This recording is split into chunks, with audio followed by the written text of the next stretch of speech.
Sveiki žvėjai. Labas rytas, bičiuliai. Šiandien Kimba komanda, Saulius, aš ir Algis už kadro sveikinasi su jumis iš Rotterdamo. Aušta rytas Rotterdame ir mes esam pasiryžę labai rimtai sustartuoti Gunki Iron Tournament 2016 gatvės spiningavimo varžybose. Turėjome pusantros dienos treniruočių, jūs matėt, kaip mums sekėsi ir treniruotės tos mums padiktavo tam tikras mintis šios dienos varžybose. Tačiau apie tai šiek tiek vėliau. Saulius dabar papasakos trumpai apie kągi šitos varžybos iš esmės.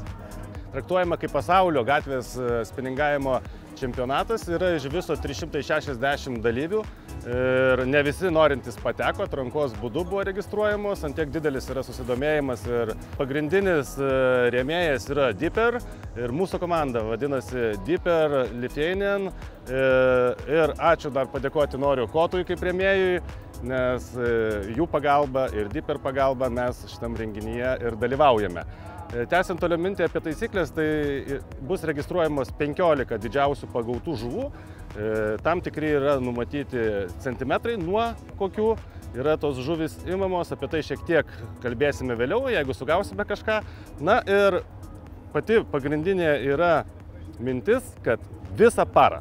Taip, 24 valandos pradės tiksėti nuo šiandienos šeštadienio 11 valandos ryto ir baigsis rytoj sekmadienį lygiai 12 valandą. 1 valanda užsimeta poilsiui. Pratęsiu mintį apie mūsų komandos taktiką. Iš tikrųjų, po pusantros dienos treniruotės atradome, galima sakyti, tik tai vieną tašką ir tai yra mūsų pagrindinė viltis. Na, pirmą kartą žvejojom iš esmės tokiomis sąlygomis, kai toks didelis miestas, tiek daug vandens, labai daug neaiškumų ir, na, aišku, visada viena gera vieta yra geriau negu išvis nieko. Taigi turime vieną vietą ir vat mūsų visa varžybų pradžia telpa į šitą dėžutę. Kaip matėt, per treniruotės tampėme su savim porą didelių krepšių su pilnu masalų ir taip toliau. Tačiau, jeigu atsimenat iš praėjusios laidos, viskas mums sukibo vienam taške, būtent ant kelių Marijos voblerių ir ant kelių blizgių. Taigi mūsų šiandienos tikslas yra pirmiem pasiekti būtent tą tiltą, kuriame žvejojame per treniruotę. Ir tenai užsiėmus vietą pagauti bent keletą įskaitinių salačių ir aišku, jeigu žūklės dievas bus mums maloningas, aš tikiuosi, kad mes jų pagausime ir daugiau. Kiek teko dar kalbėtis vakar su vienu iš varžybų teisėjų, ta vieta praėjusiais metais irgi kažkam dovanojo, ta būtent vieta žvejybos vieta, kažkam iš komandų praėjusiais metais dovanojo vieną iš aukščiausių vietų. Taigi taktika mūsų bus tokia. Emilis su Algiu jaunesni, greitesni, čiumpa po vieną meškerę, čiumpa po, kas priklauso turėti komandai. Metrą, gelbėjimo priemonę pripučiamą, leidimus, po mobilų telefoną, kad galėtų siųsti nuotraukas ir rauna į auksinį taškelį. Aš velku kameras, likusias meškerės ir visą kitą amuniciją, tačiau irgi pakankamai greitai turiu judėti, nes taisyklės yra tokios, jeigu 3 mes atsistojam tam taške, pasakom, kad čia yra mūsų pointas, taškas ir 20 metrų spindulių negali įlysti joks žvejys ir mes galim ten 5,5 valandos drąsiai drožti 3 iš vieno taškelio. O tas taškelis yra labai tikslinis, jis 20 metrų ir yra. Daugiau nėra. Lemtingi 20 metrų. Ir jeigu mums pasiseks ir mes kaip Huseinai Boltai varysime ir užsimsime tą tašką, manau, kad rezultatai šiandieną turėtų būti džiuginantis. Jeigu ne, tada reiks gerokai pavargti. Tai 24 valandas. Šita perspektyva visai nevilioja, taigi esam pasiruošę labai rimtai pajudėti. Anelgi? Taip, kad einam, o dabar prasidės renginio pradžia. Matot, kiek gausiai susirinkę yra dalyvių. Beje, viena dar irgi komanda iš Lietuvos dalyvauja, išeivių iš Anglijos, Lithuanian Team. Už mūsų nugarų kaip tik irgi kažką strateguoja. Mes su jais pasidalinome taipogi savo idėjomis ir bandysime galbūt kartu prastartuoti ir kurie greitesni bus. Kaip sakoma, tam Neptūnas bus ir dosnesnis ir galbūt sužaisime komandiškai.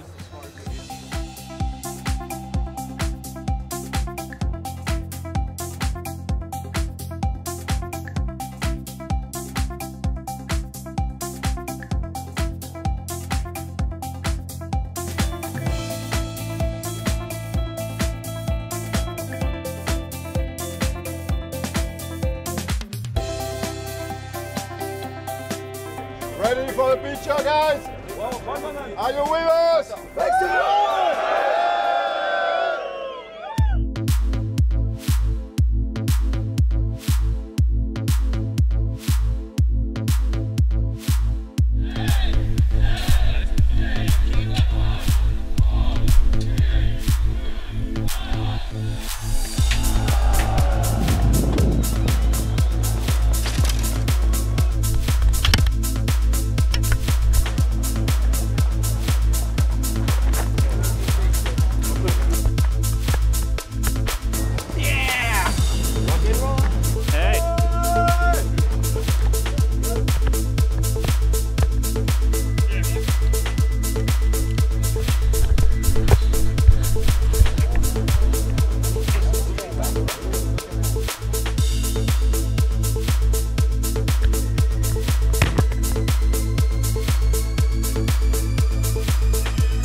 Praėjo 4 valandos varžybų jau ir galim iš karto pasakyti, kad mūsų pirminis planas iš esmės kaip ir suveikė.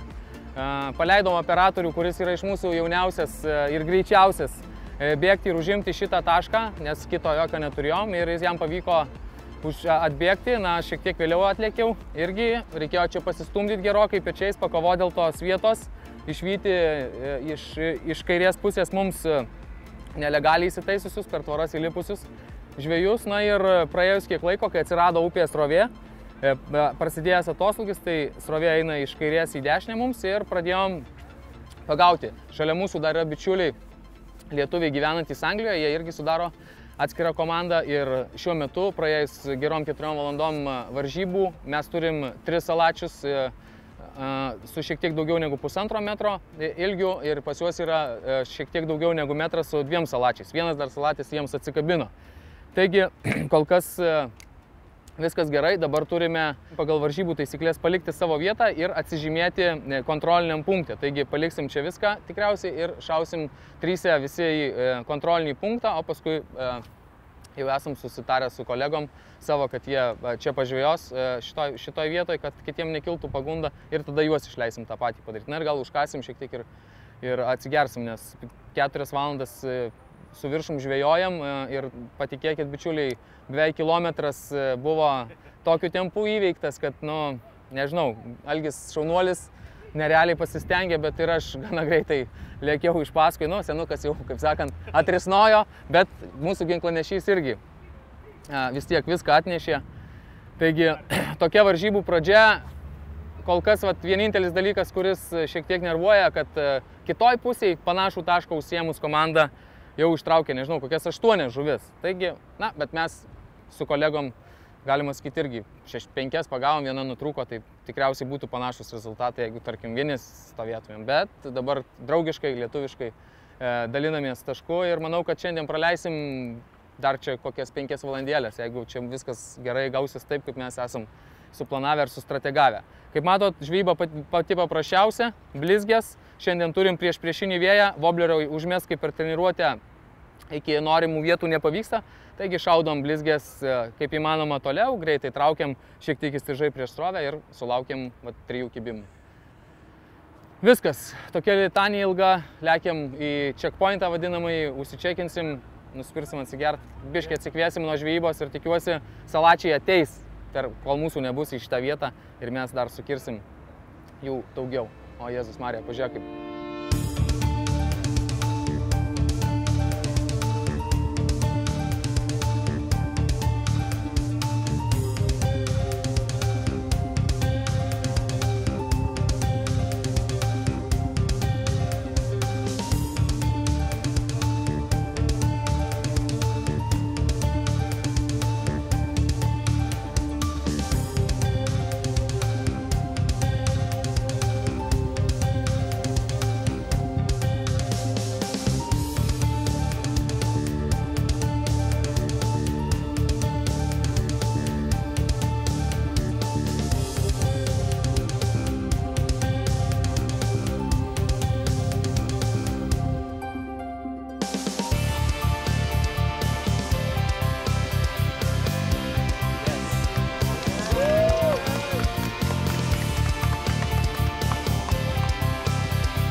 Keičiam vietą. 8 vakaro, pats laikas gaudyti naktinį starkį. Žinokit, esam gerokai nuvargę, tiesą sakant. Atsikėlė 7 ryto, startas, geras prabėgimas iki čia. Einam, bandysim. Bet nuvargę, bet nepavargę.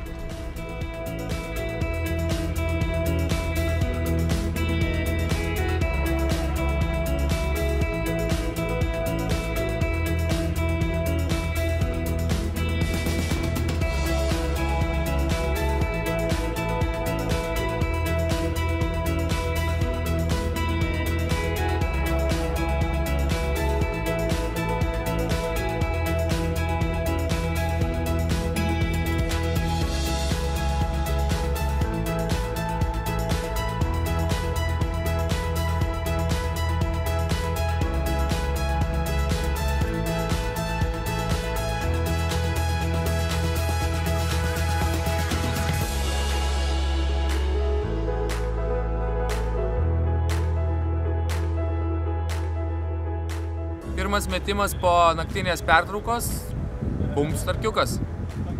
Pirmas kibimas iš tikrųjų po gerų 5 valandų pertraukos, tai malonu, nors tiek. Neįskaitinis, aišku, bet malonu. 13 gramų galva. Šitą vietą esam nusižiūrėję. Iš tikrųjų geresnė yra vieta kitoj pusėje, bet šitoj vietoj vakar pavyko pagauti ungurį. Ungurys tiesa neįskaitinė žuvis varžybose, bet tai netaip svarbu. Čia tokio yra kieto dugniuko plotelis ir vat iš jo tikėjausi, kad kažkas užkibs ir užkibo.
Labas rytas, žvejai.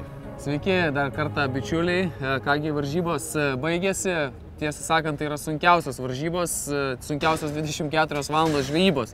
Sakyčiau, mano gyvenime esam ne vieną kartą, vat, ir naktinę žūklę turėjo su Saulium, tačiau tai nebuvo kažkaip taip sunku. Na, valtį tikriausiai sėdėti yra gerokai lengviau negu maltis Rotterdamo gatvėmis iš vieno taško į kitą. Minimum 30 km nuėjome per šitą parą minimum. Aš manau tikrai nemažiau ir turiu pasakyti, kad dar nebuvau patyręs tokio jausmo, kai eini iš taško A į tašką B, užmerkia akis ir jau sapnas ateina į galvą, jau tik, kad nes šitoj realybės jo kažkokiai paraleliniai. Tai tiek apie tokius potyrius, o jeigu grįžta apie pačią žvejybą, tai turėjom planą tam tikrą. Ir pirmai pusiai žuklės jis tikrai suveikė. Algis, ačiū jam, buvo greičiausias sprinteris visam šitam 360 žvejų dideliam būry ir nubėgo iki to taško, kurį mes vienintelį žinojom kaip tikrai gerą ir žuvingą vietą. Užėmė vietą, tiesa, vėlgi dėl savo nepatirties, užsiėmėm ne pačią geriausią upės pusę. Iš esmės buvo planas užimti arba tą taškelį. Kaip matėte, bus treniruotės metu, kad mes kitam taške daug geriau sugaudėme ir jeigu tai būtų varžybos, tai mes būtumėm pirmi praktiškai, jeigu treniruoti taip žvelgiant. Taip dažnai būna. Tačiau gal čia mūsų nepatirtis buvo, kad mes nudrožėm tą patį tašką. Ir gal ne tiek tai, tiesiog vėlgi nesiruošėm gaudyti salačio, taip aktyviai, turėjom tik tai vieną, aš turėjau paėmęs vieną dėžutę su wobleriais ir su blizgiam, kurios tinka šiai smagiai upiniai žuviai. Ir anas taškas mums buvo parankesnis dėl to, kad tilto poliai tie buvo arčiau. Tai mes išvakarėse puikiai pasiekdavom Salatį su Wobleriu. Varžybų dieną vėjas pūtė mums į priekį, Wobleriai visiškai neveikė, negalėjom jų užmesti ten, kur norim, turėjom tada plakti vandenį su blizgėmis ir vėlgi tai trūko tų masalų įvairovės, aš manau, salačių, nes kaip paskui teko stebėti Lenkus begaudančių salatį, jie buvo labiau pasiruošę būtent šitai žvejybai, turėjo tų salatinių spinnerbaitų su sunkiu kūneliu ir besisukančiu lapeliu, kur pasiekdavo tikrai praktiškai visą tą ekvatoriją, kur norėjo gaudyti ir tiesiog pakaitalydami masalus vis išprašydavo vieną, kitą, antrą, trečią. Ir aš manau, kad dar nesibaigė, aišku, nesuskaičiuoti rezultatai, kai mes dabar kalbam, bet jie, aš manau, kad bus pirmi vis dėlto. Taip, jie bus pirmi. Vėlgi, jeigu kalbėtų apie pačias visas varžybas, tokios vienos auksinės vietos buvimas, iš kurios gali praktiškai nesitraukdamas sugauti visas 15 žuvų ir jinai vienintelė iš esmės tokia yra mieste, tai nėra, manau, šitom varžybom pliusas. Kažkaip norėtųsi, kad tos sąlygos lygesnės. Ir plius dar šiais metais, gal dėl to, kad šilta, kaip matus, stovim su maikutėmis 20 laipsnių. Praeitais metais buvo vėsesnis oras ir iš jūros labiau gal sujudėjusi žuvis buvo sumigravusi į kanalus. Gal tiesiog jinai čia vietoj būdama. Jo, o šį kartą, kaip ir, kiek žinome, nei viena komanda nesugavo 15 žuvų. O kaip praeitais metais buvo net gal 30 ar kiek komandų, kurios surinko tą 15 žuvų limitą, tik lėmė ilgiai jau. O šį kartą visi irgi, kiek šnekėjom, labai tai nusiminė pakankamai dėl to, kad tiesiog mažiau užėjo žuvies. Kibimas, sakyčiau, buvo lietuviškas. Taip.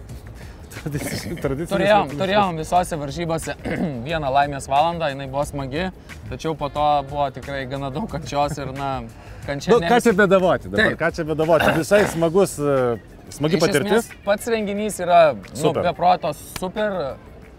Organizatoriai tikrai labai daug dalykų pagalvoja, kavos, sultys, šokoladukai, vaišina maistu po varžybų nuvargusius dalyvius. Ta prasme, organizacija yra aukščiausio lygio. Tikrai nesam patyrę kažko geriau suorganizuotų varžybų, su žvejyba visą laiką yra, kad kartais žuvis kimba geriau, kartais ne taip gerai. Turėjom unikalią patirtį. Ačiū už tai mūsų rėmėjams Deeper ir Kotui, kurie mus atsiuntė į Rotterdamą ir leido patirti, tikrai nepatirtus ir smagius, ir šiek tiek tokius agresyvius jausmus. O jeigu kalbant apie rezultatus, kol kas mes jų nežinome, nes negalime laukti iki pačios pabaigos, dėl to, kad tiesiog lėktuvo skrydis mūsų laukia, reikia skubiai evakuotis iš čia, kad nepavėluoti į lėktuvą, nes ir taip jau para kita nemiegota yra. Ir dar kartą noriu padėkoti rėmėjams, tai Deeper ir Kotui, kad jie mus atsiuntė į šitas puikias varžybas. O kągi su jumis, žiūrovai, atsisveikiname iš šiltojo Rotterdamo. Iki! Massive round of applause for Team iShout.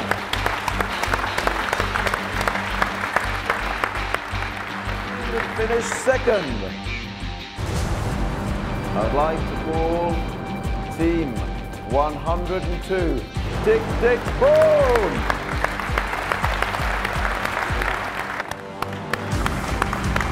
I would like to welcome on stage for the first prize of the Gunky Iron Tournament, Team 260, Gunky Poland! There you are.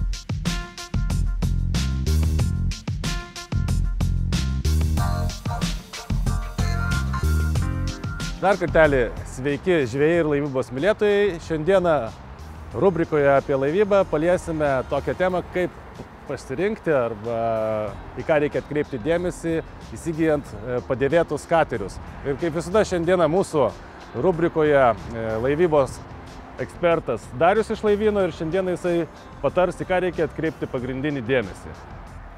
Sveiki, laivybos mylėtojai. Šiandien mūsų tema – nenauji kateriai.